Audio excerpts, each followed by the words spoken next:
Hey everybody, thanks for joining us for New Kids Online. We're gonna get started in just a little while with our lesson, but before we do, why don't we worship God together?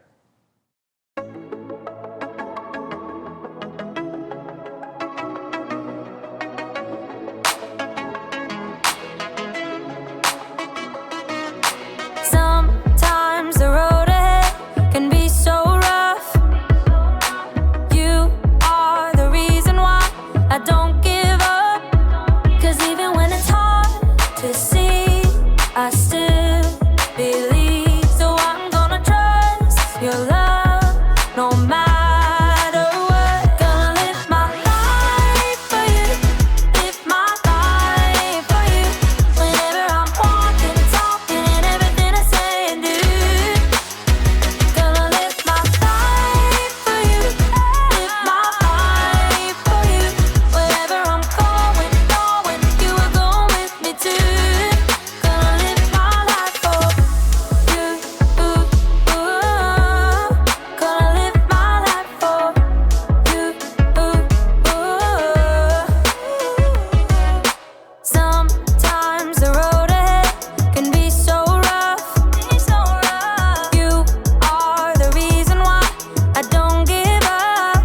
'Cause even when it's hard to see, I still believe. So I'm gonna trust your love no matter what. Gonna live my life for you, live my life for you.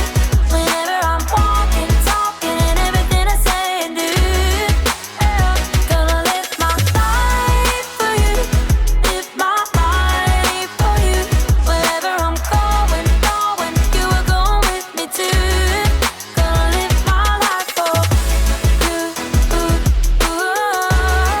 Gonna live my life for you,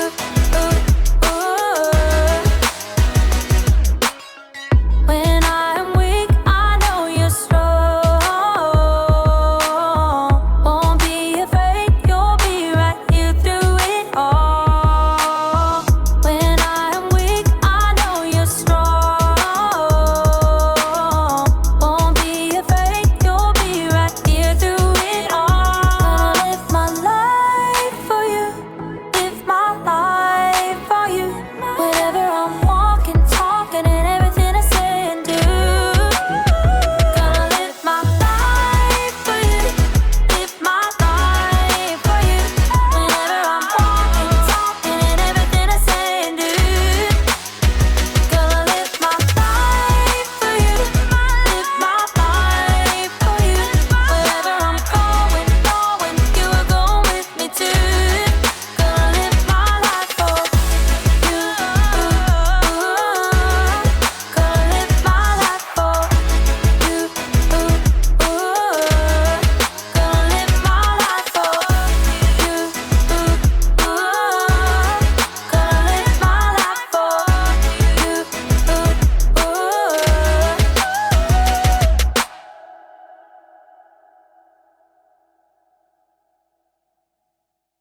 Hey kids, Mr. Mark here. Miss Emily is gonna be joining us in just a minute, and it's her first time on the set. So on this hot, blistering day, I decided to bring some nice cold beverages. And I know that they're nice and cold because I put them in the freezer and I left them in there all day long.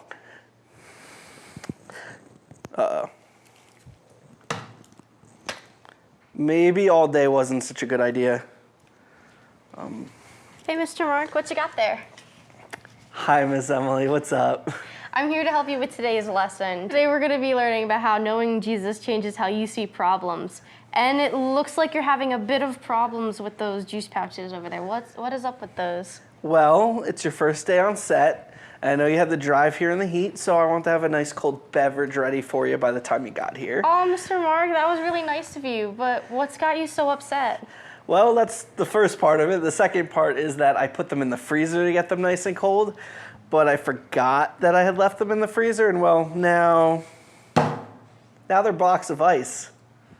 Well, that's still okay because coincidentally, we're learning about how something good can come out of something bad.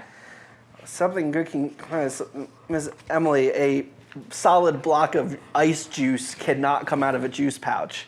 I don't see how this applies to today's lesson. Well, kids, why don't we help Mr. Mark out with this? We can make it our social question for today. When was the time that you saw something good come out of something you thought was bad?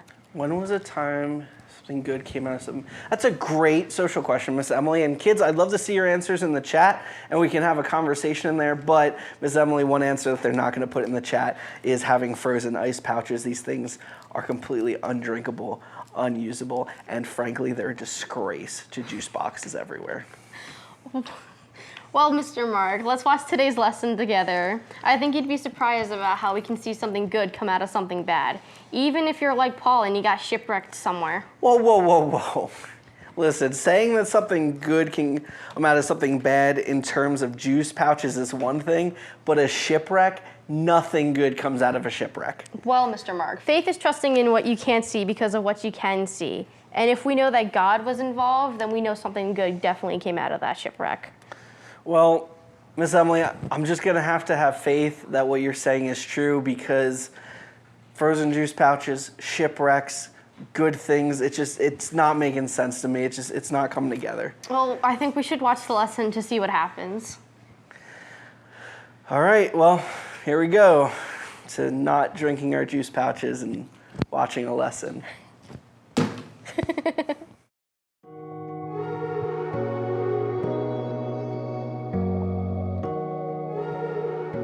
You got this! You got this! You got this! You have got this! Yay! Yeah! Now we're focused. Hey everyone, it's Erica. You might be wondering what I'm doing talking to myself in the mirror. Hey, what's up? How you doing? Well, I decided I needed a little encouragement because it's been sort of a hard week. You see, a few days ago, my aunt was stuck at home with a broken leg. So I took some soup to her house, but then her dog peed on my shoe. And then I slipped and spilled the soup all over the place. And then the next day, I was walking home from the library, and a car drove through a puddle next to me and splashed water all over me and all over my library book. Are you kidding me? Then, yesterday, I tripped over a sleeping cat, and I fell into a prickly rose bush. Ow, ow. So, you know, it's been one of those weeks. And I'm trying to encourage myself to have a better day. But it's going to take faith. Faith is trusting in what you can't see because of what you can see. So even though I still have a few scratches from yesterday's catastrophe, I have faith that today will be better. See? It's better already! Today's story is all about some people who are having a bad week. Actually, several weeks. And okay, maybe they had bigger problems than spilled soup, a wet library book, and a thorny rose bush. But my week was still pretty bad. I'll see you when the storm passes. That'll make sense after the story. The Bible. It's 66 books of history, stories, letters, and poetry that fit together to form God's one big story. The epic adventure of how He created us and loves us so much that He made a way to rescue us. As we travel through the Bible, from Genesis to Revelation, we discover people who met God and found their lives changed forever. Now, for an amazing story, inspired by the book of Acts, chapters 27 and 28. Paul faced many difficult days because he taught so boldly about Jesus. He was beaten, made fun of, thrown into jail, and run out of town. At last, in Jerusalem, Paul was arrested by Roman soldiers after a mob tried to kill him. He speaks against our law! Get rid of that guy! Paul paced in his prison cell. The Lord stood next to him. Be brave. You have told people about me in Jerusalem. You must do the same in Rome. Because a group of Jews were plotting to kill him, Paul was taken to the governor in Caesarea. From there, he was ordered to Rome to stand trial before Caesar.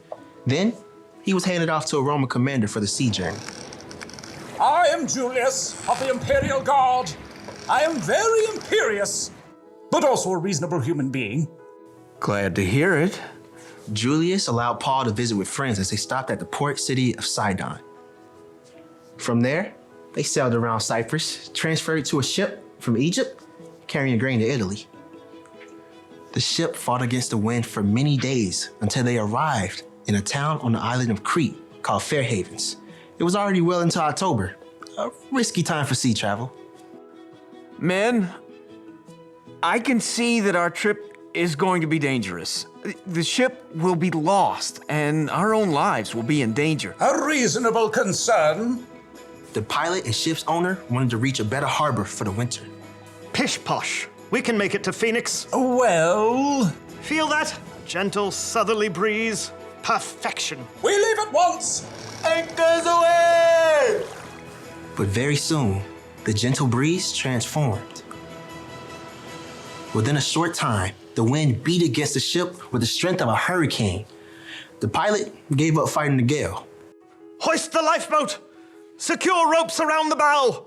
Jettison the cargo. In the midst of the chaos, the Lord sent an angel to Paul. The next morning, Paul withstood the storm to encourage the crew and passengers. 276 people. First, not to say I told you so, but I told you so. Second, not a problem. Last night, an angel from God told me, do not be afraid, Paul. You must go on trial in front of Caesar. God has shown his grace by sparing the lives of all those sailing with you. But we must run the ship onto an island. On the 14th night of the storm, the sailors realized they were nearing land. The water's only 90 feet deep here. Drop the anchor. The crew was so afraid of crashing against the rocks that they lowered the lifeboats, planning to escape and leave the passengers. Julius, these men must stay with the ship. If they don't, you can't be saved. A reasonable request. Cut the ropes. The soldiers cut the ropes so the crew could not escape. Just before dawn, Paul gathered everyone on board, shouting above the wind. Not a problem.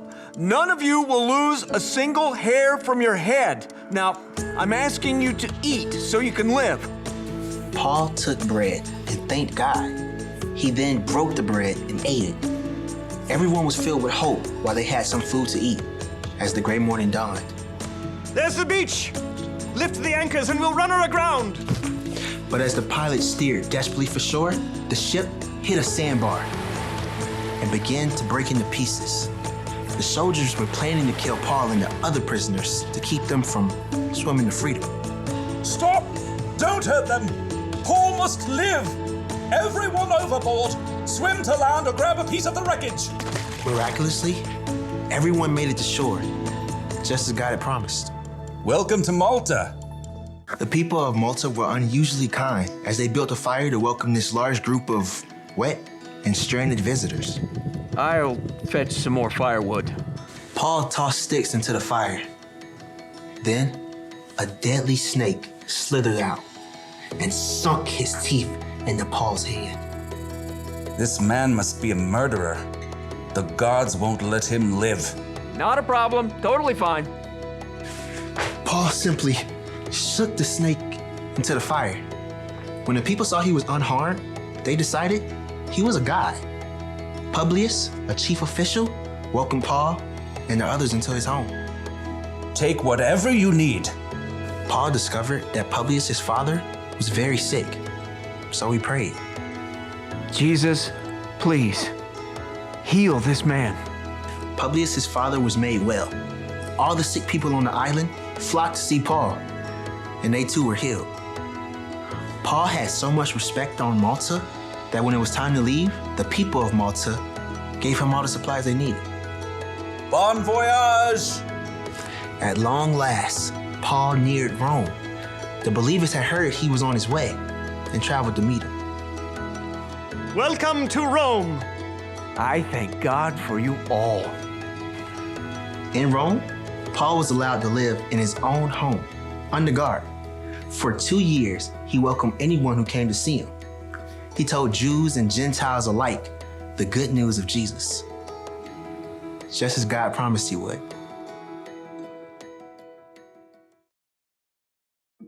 So, a shipwreck is probably worse than tripping on a cat, but a bad week is a bad week. And the important thing to realize is that we all have problems, and we all get to choose how we react to those problems. Paul chose to trust that God was with him no matter what he was going through.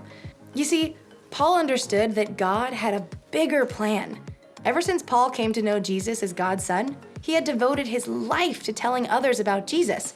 And Paul knew that no matter what problems he faced, they were worth it if it helped him spread the good news of Jesus to the world.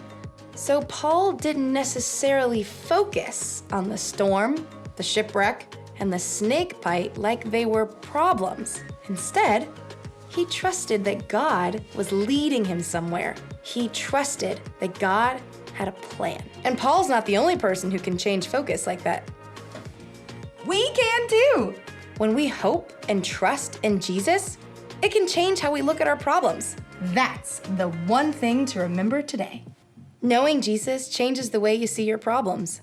When you're having one of those weeks, or months, or years, or whenever we have a problem, sometimes the bad stuff is all we can focus on. But when you know that God has a plan and that Jesus is always with you, it can help take the focus off yourself and put your focus on Him. Whenever you're facing tough situations, remembering that God is with you can make it less hard or scary. So don't forget, God has got this. See you next time. Bye.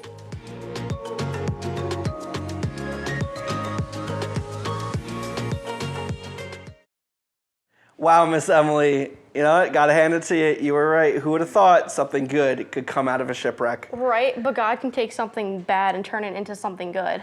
Yeah, but yeah, you know what? I gotta say these juice pouches, I'm struggling because I just want to be a good host. It's okay, Mr. Mark. You are a good host. Ephesians 2:8 tells us, God's grace has saved you because of your faith in Christ.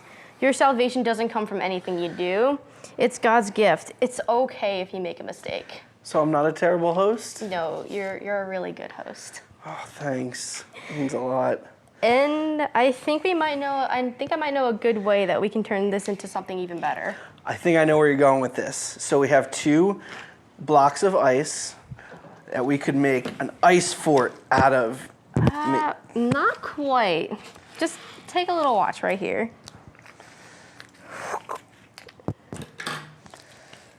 Boom. Ice pop. My mind has been blown. I now have an ice pop. I would say that this is a pretty good example of something good that came out of something bad, wouldn't you say? Absolutely. You know what? This is so good that I think we need the wrap up right now. So kids, I'm sorry, I don't mean to rush this, but please stay connected with us this week on social media, on facebook.com/newkidsnj or on Instagram @newkidsnj. Also, we'd love to invite you to our New Kids Zoom classroom that happens every Saturday. Just have your parents email martin@newbeginningsnj.org for more information. And now I'm going to get to this delicious ice pop. That sounds absolutely wonderful. Goodbye, kids. We'll see you next week. Wait, one more problem, Miss Emily. Yeah? There's one for me. There's one for you. Mm-hmm. But what about Wilson? Who's Wilson?